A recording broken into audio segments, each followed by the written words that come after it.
جی، سندھیانی تحریک اور عوامی تحریک کی رہنما، سندھ کی معناز شخصیت زاہدہ شیخ کی چھٹی برسی اور سندھیانی تحریک کی مرکزی کانفرنس کا پروگرام سندھیانی تحریک کی جانب سے مہران آرٹس کونسل لطیف آباد حیدرآباد میں منعقد کیا گیا۔ پروگرام میں بڑی تعداد میں خواتین، بچوں اور حقوق نسواں کی علمبردار سیاسی و سماجی شخصیات نے شرکت کی۔ اس موقع پر سندھیانی تحریک کی مرکزی کمیٹی کا انتخاب بھی کیا گیا، جس میں امراء سموہ کو صدر اور سندھو منگنہار کو جنرل سیکرٹری منتخب کیا گیا۔ کانفرنس میں جبراً مذہبی تبدیلی اور زبردستی کی شادیاں، غیرت کے نام پر قتل سمیت تمام خواتین مخالف رسومات کو ختم کرنے کا مطالبہ بھی کیا گیا۔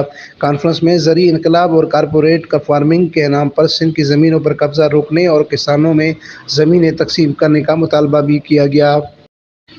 عوامی تحریک کے مرکزی صدر لال جروار، سندھیانی تحریک کی مرکزی نائب صدر حور النساء پلیجو، سندھیانی تحریک کی نومنتخب مرکزی صدر امراء سموہ، سماجی رہنما نصرت شاہین، سندھیانی تحریک کی مرکزی سینئر نائب صدر زرقا ہالیپیٹو، سندھیانی تحریک کی مرکزی جنرل سیکرٹری سندھو منگنہار، سندھیانی تحریک کی مرکزی نائب صدر حسنہ راہیجو، سندھی گرلز اسٹوڈنٹس تحریک کی مرکزی صدر ساجدہ پڑہیار، عوامی تحریک کے مرکزی جنرل سیکرٹری نور احمد کاتیار، مرکزی رہنما ڈاکٹر رسول بخش قاسقلی اور دیگر نے بھی خطاب کیا۔